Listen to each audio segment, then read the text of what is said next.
100 ಗಲ್ಲ ಅರ್ಥ ಆಯ್ತಲ್ಲ. Assalamualaikum guys, oke kembali lagi bersama Draft Movie Review. Piye kabar Ire? Terima kasih buat para penonton setia Draft Movie dimanapun kalian berada. Semoga kalian semua selalu sehat ya. Kali ini Draft Movie sudah merangkum sebuah film yang berjudul Mr. and Mr. Ramachari. Bagaimana keseruan filmnya? Nggak perlu banyak basa-basi, ini dia alur ceritanya.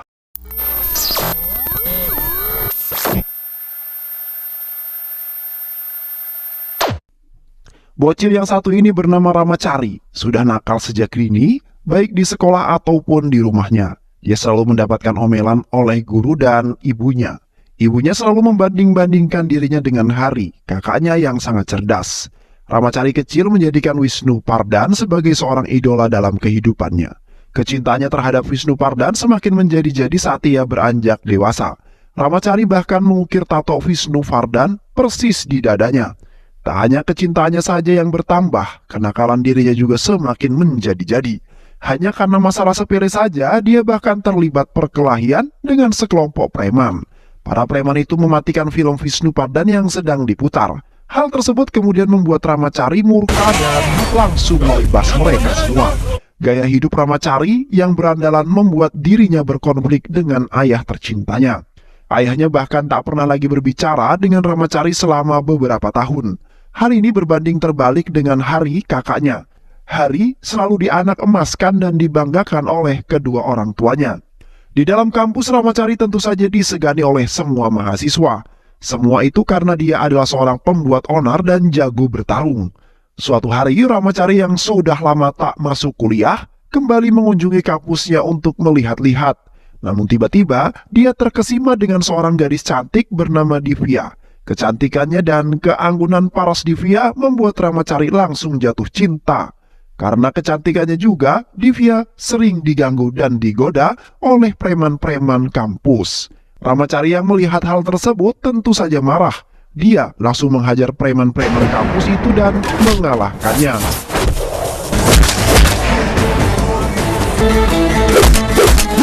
Namun, tak lama kemudian, polisi datang dan mengamankan Ramachari ke kantor polisi. Divya yang mengetahui hal tersebut tidak tinggal diam begitu saja. Dia juga pergi ke kantor polisi untuk bersaksi bahwa Ramachari tidaklah bersalah.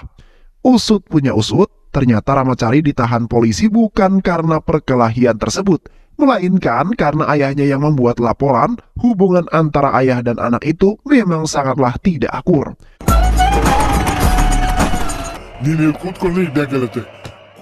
Di sisi lain, usaha Ramachari yang telah melindungi Divya ternyata membuat Divya mulai jatuh cinta dan tumbuh benih-benih cinta yang sangat subur di hatinya Divya. Ramachari tidak mengetahui jika Divya adalah adik sahabatnya sendiri yang bernama Datu. Beberapa hari kemudian, Datu yang mengetahui jika Ramachari mencintai seorang wanita tentu saja tertawa. Dia menghina dan mengolok-olok Ramachari. Dia penasaran siapa sih wanita yang dicintai Ramachari tersebut. Namun, di balik rasa penasarannya tersebut, Datu juga berpesan agar Ramachari tidak berubah gara-gara cinta. Cinta bisa membuat laki-laki menjadi seorang budak wanita. Laki-laki akan menuruti semua kemauan wanita dan akan melakukan apa yang dilarang oleh wanita. Ternyata, apa yang dikatakan oleh Datu memang benar. Suatu hari, Divya menghubungi Ramachari. Tapi Ramachari tidak mengangkat teleponnya tersebut karena dia sedang menghadiri acara Wisnu Pardhan. Divya yang mengetahui hal itu tentu saja murka. Dia datang menemui Ramachari yang langsung membanting HP-nya. Di malam harinya, Datu yang sedang nongkrong dengan Ramachari menyampaikan dukungannya. Entah siapapun gadis yang kau cintai itu, tapi aku pasti akan mendukungmu kawan, ujar Datu. Tak hanya sampai di situ, Datu juga meminta Ramachari untuk segera menembak wanita yang dicintainya itu. Datu benar-benar tidak tahu jika gadis yang dicintai Ramachari itu adalah adiknya sendiri. Keesokan harinya, Ramachari kembali datang ke kampus dengan tampilan yang sangat berbeda. Dia langsung menemui Divya dan menyatakan cintanya, tanpa menanyakan terlebih dahulu nama lengkap dan identitas Divya. Mulai saat itu, Ramachari tidak lagi memanggil kekasihnya itu dengan nama Divya, melainkan dengan nama Margaret. kekasihnya Vindu Pardan. ಇವತ್ತಿಂದ ಈ ರಾಮಾಚಾರಿಗೆ ನೀವು Margaret. Setelah menyatakan cintanya, mereka kini resmi berpacaran. Ramacari lalu membawa Divya untuk diperkenalkan dengan Datu sahabatnya. Ramacari dengan penuh bangga meminta Datu untuk bertemu dengan pacarnya. Dan Datu yang bahagia tanpa banyak basa-basi langsung menemui pacarnya itu. Dan cepat, Datu langsung menampar Ramacari ketika dia mengetahui jika pacar Ramacari itu adalah adiknya sendiri. Datu lalu membawa Divya pergi meninggalkan Ramacari. Setelah kejadian tersebut, Datu dan Ramacari tidak lagi bertegur sapa. Walaupun mereka masih bertemu di tempat biasa mereka mabuk, Datu yang sudah mengenal lama Ramacari tentu mengetahui setiap keburukannya. Datu tak ingin jika adiknya itu nanti mengalami nasib buruk menikah dengan Ramacari. Apalagi dulu Datu pernah membantu Ramacari untuk mengwik-wik pacarnya di kampus. Ramacari mulai menjaga jarak dari Divya.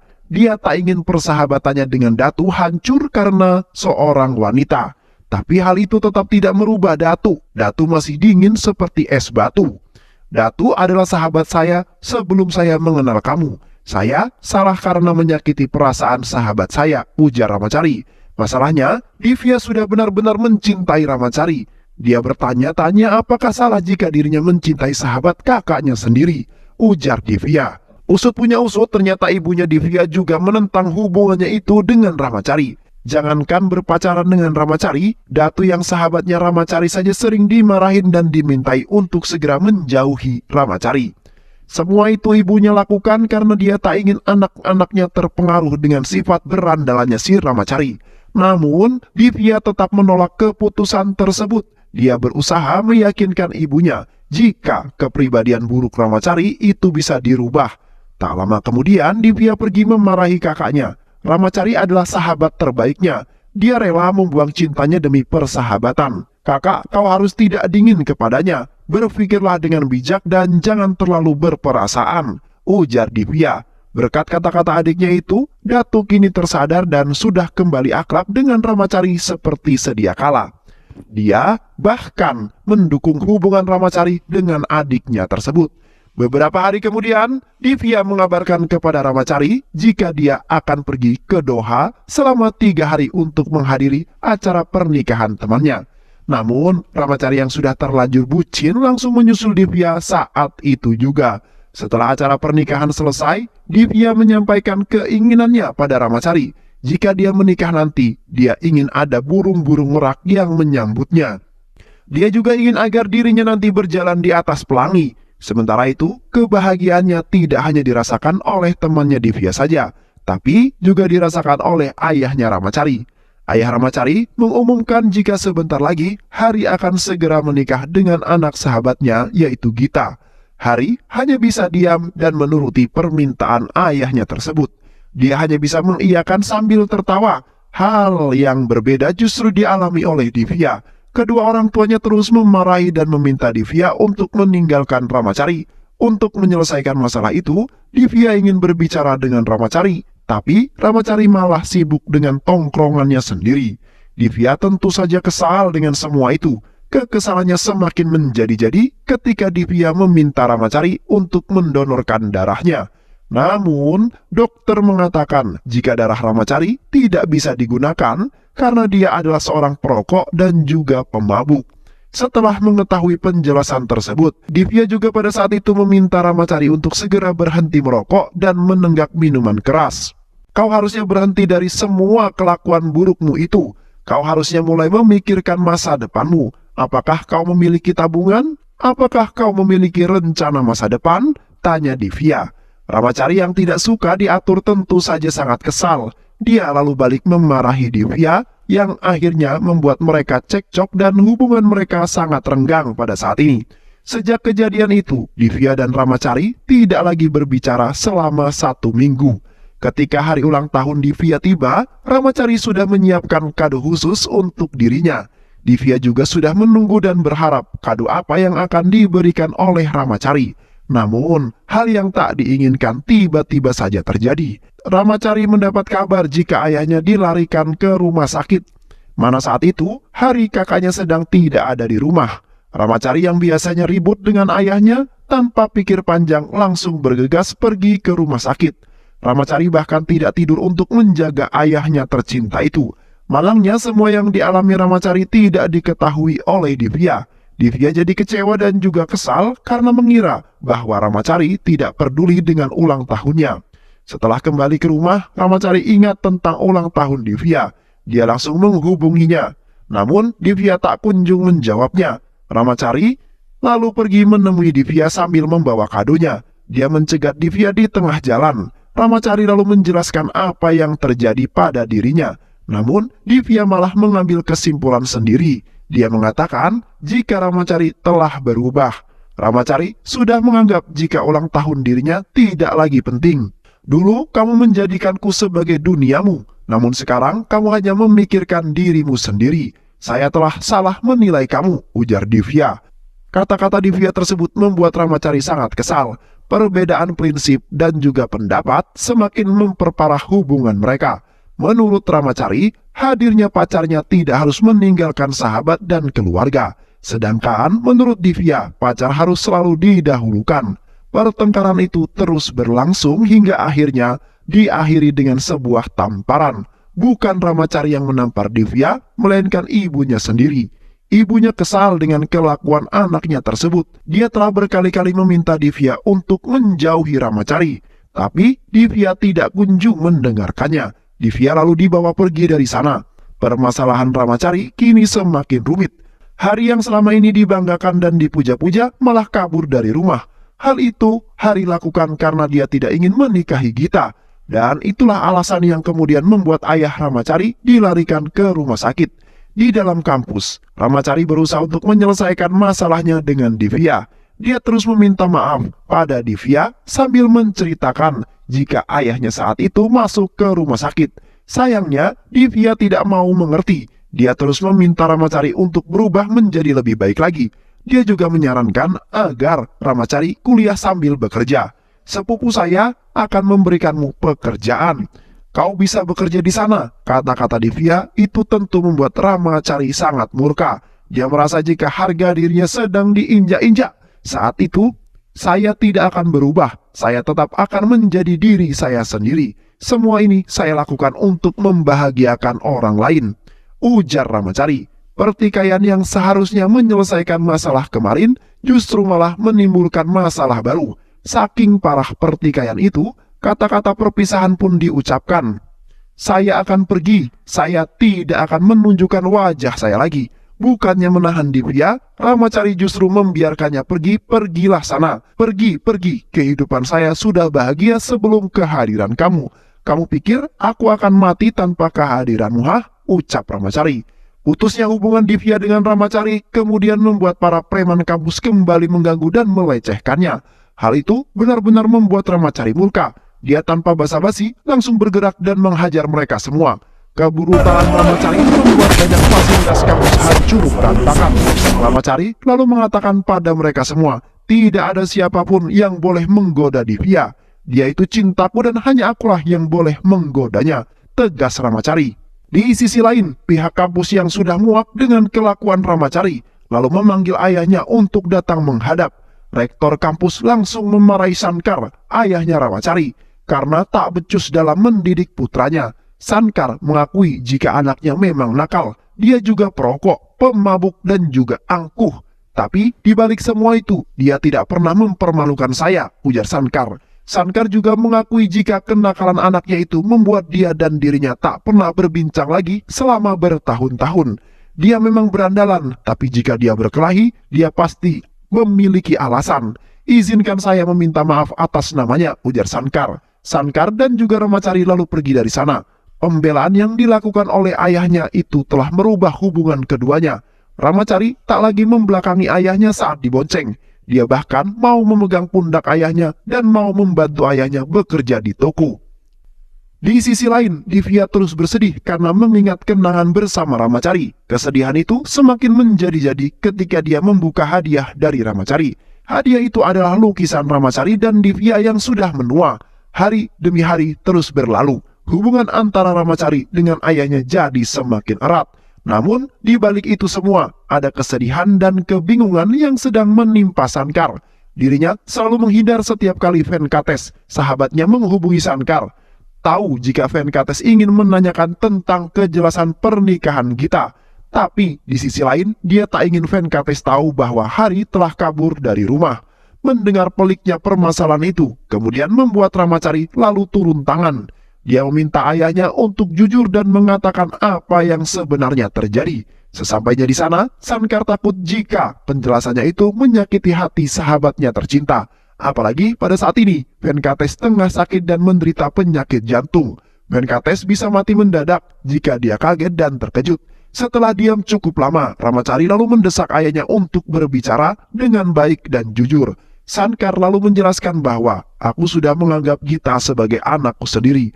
Tapi Hari bukanlah anak yang baik. Dia kabur dari rumah karena tak ingin menikahi Gita.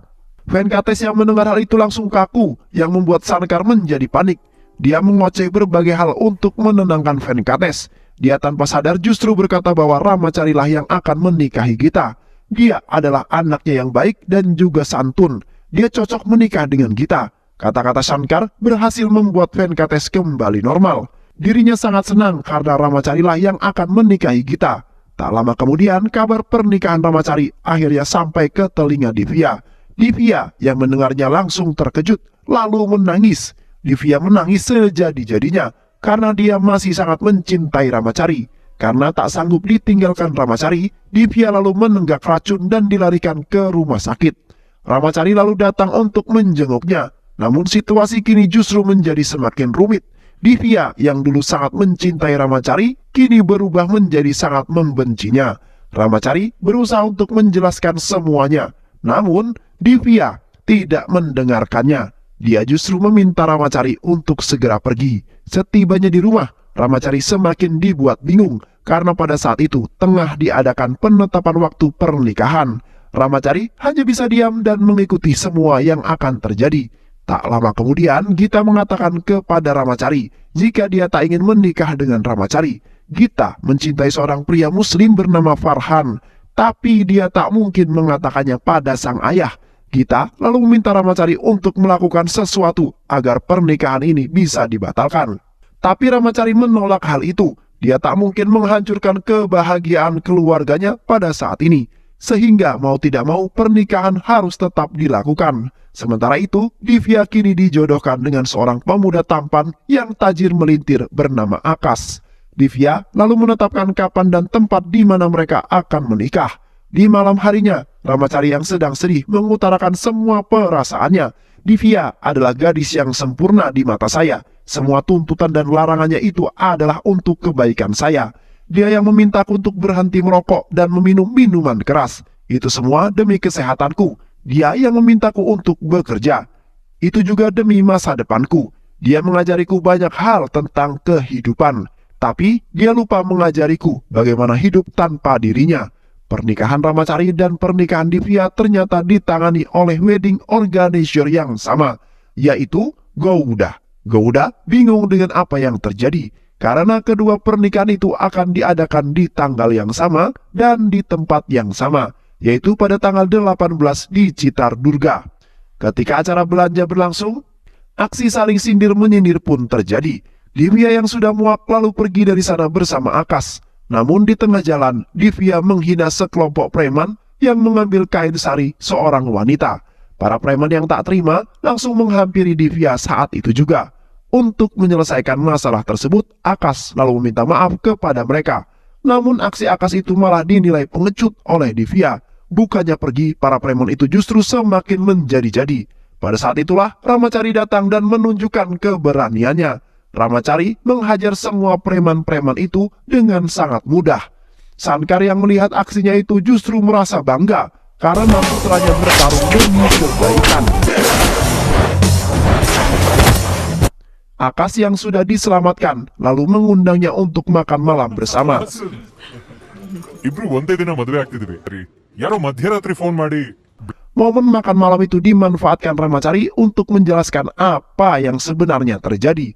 Dia berkata bahwa pernikahan itu semata-mata demi menjaga kebahagiaan keluarga. Namun, lagi dan lagi, keegoisan Divya membuatnya tak mau mengerti dengan penjelasan Ramacari. Di rumahnya, Divya yang tengah mabuk kepayang lalu menghubungi Ramacari untuk mempermalukannya. Dia terus mengatakan kata-kata hinaan yang menyayat hati Ramacari. Keesokan harinya, hari pernikahan pun tiba. Ramacari membawa Farhan ke acara pernikahannya. Dia meminta maaf kepada ayahnya karena dia tak ingin menikah dengan Gita. Bukannya marah, Sankar justru memaklumi semua yang terjadi. Dia justru berterima kasih karena Ramacari telah menanggung beban berat selama ini. Namun, Sankar tidak berani mengatakan hal itu pada Venkates, yang akhirnya kemudian membuat Ramacari turun tangan menangani masalah ini. Ramacari mulai menjelaskan dengan sangat hati-hati. Dia berkata, jika Gita mencintai seorang pria muslim bernama Farhan, "Paman, kebahagiaan Gita adalah mutlak. Kamu tidak perlu mendengarkan apa kata orang," tegas Ramacari. Untungnya, Venkates tidak kena serangan jantung. Dia mau mendengarkan kata-kata Ramacari. Bahkan, dia juga merestui kemudian pernikahan Gita dengan Farhan. Di sisi lain, terlihat Datuk yang sedang mewanti-wanti Divya. Dia ingin agar Divya menikah dengan Ramacari. Tapi Divya tetap keras kepala. Divya tidak akan membatalkan pernikahan ini. Dia akan tetap melanjutkannya hingga menjadi seorang suami istri. Mendengar kata-kata itu, Datuk hanya bisa meminta agar Divya tidak menyesal dengan keputusannya tersebut. Mengingat Divya masih sangat mencintai Ramacari. Hal itu dapat dibuktikan dengan Divya yang mengenakan sari pemberian Ramacari. Dia setuju menikahi Gita hanya untuk membuat ayahnya bahagia.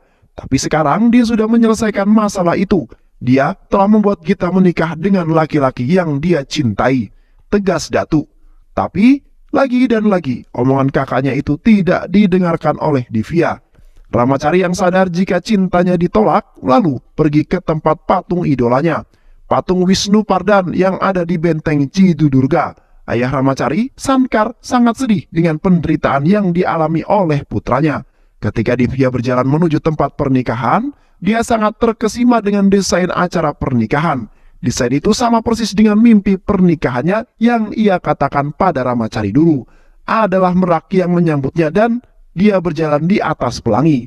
Divya memang akan menikah dengan Akas, tapi dirinya lalu memikirkan Ramacari. Di tengah jalan, langkah Divya tiba-tiba berhenti. Dia berkata jika dia ingin Ramacari.